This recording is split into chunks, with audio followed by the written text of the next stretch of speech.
Salut à tous les gars, c'est Cassie. Bon, j'espère que vous allez bien cette fin de semaine et que du coup la semaine d'entraînement s'est bien passée.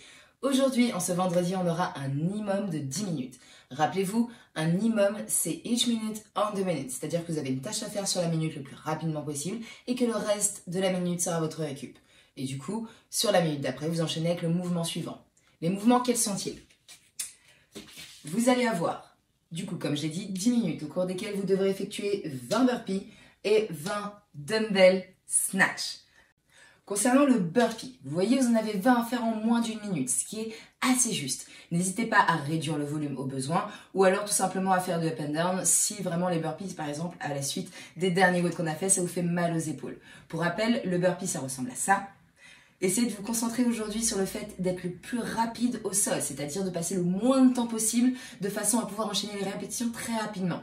De la même façon, comme je vous l'ai dit, pour le up and down, vous pouvez exactement faire la même chose, mais en gardant les bras tendus. Mouvement qu'on retrouvera d'ailleurs dans l'échauffement.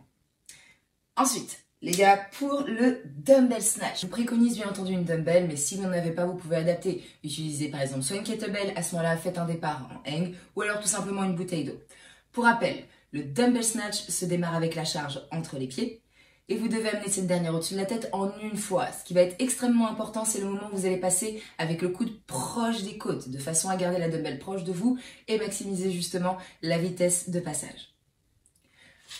Les gars, j'espère que ce WOD vous plaît parce que il va être assez épicé. Comme je vous l'ai dit, n'hésitez pas à réduire le volume. Ou alors, si vous avez par exemple une bouteille d'eau sur les dumbbell snatch, peut-être augmenter le volume de reps, c'est trop facile. Le warm va se décomposer en deux parties. La première, 3 tours de 20 secondes de plank hold à un bras. Et ensuite, de 20 répétitions de plank rolling ou de rolling plank. Souvenez-vous, c'est des mouvements qu'on avait déjà fait. Pour rappel, la planche, un bras, ça ressemble à ça. Essayez de centrer un peu plus la main qui est au sol de façon à augmenter justement votre équilibre ou alors tout simplement à écarter les pieds. Pour le rolling plank, on démarre en position de planche, mais cette fois-ci sur les avant-bras et on fait basculer les hanches de gauche à droite et ce sur 20 répétitions. Une fois que vous avez fait ces 3 tours, vous aurez cette fois-ci 4 tours de 2 mouvements à nouveau, des mouvements qui vous prépareront au workout. Tout simplement 5 répétitions de up and down et 8 répétitions de dumbbell deadlift. Pour rappel, le up and down, ça sera une option aussi du WOD et ça ressemble à ça. Faites bien attention à garder les mains sous les épaules durant votre mouvement et ne pas relâcher les hanches. Sur le dumbbell deadlift, on fera vraiment attention à garder le dos neutre, c'est-à-dire le plus plat possible sur la phase de départ et amener la charge au niveau des hanches sans flexion de bras. C'est exactement comme ça que vous allez démarrer le dumbbell snatch. Donc cette position est vraiment importante. Évitez de vous laisser entraîner sur le côté avec la charge et vraiment essayer de garder le buste le plus face au sol possible.